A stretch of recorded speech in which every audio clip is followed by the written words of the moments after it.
Potter sequence is a rare disorder that's sometimes called oligohydramnios sequence, a term that helps define it because oligo means low and hydramnios means amniotic fluid. So in Potter sequence, there's basically very little amniotic fluid, and this makes the uterus a pretty hostile place for the fetus to grow.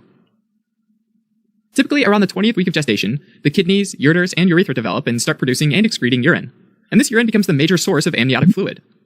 Various conditions like renal agenesis, which is when one or both of the kidneys are missing, or atresia of the ureter or urethra, which is where those parts of the urinary tract are obstructed, can lead to an inability to produce or excrete urine, and therefore leads to oligohydramnios.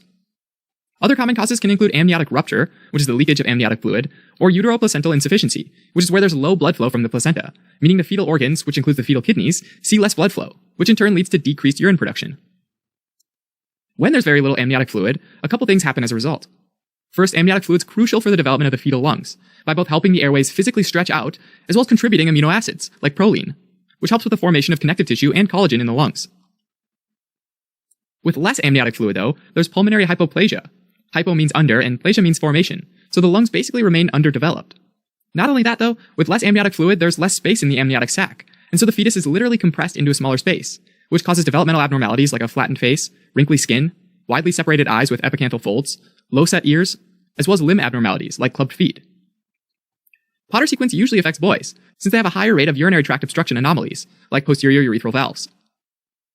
Diagnosis of Potter sequence is usually done with ultrasound during the second trimester of pregnancy. Unfortunately, though, by the time this condition is diagnosed, the syndrome's usually very advanced, in most cases result in a stillbirth, which is the delivery of a fetus that's already died.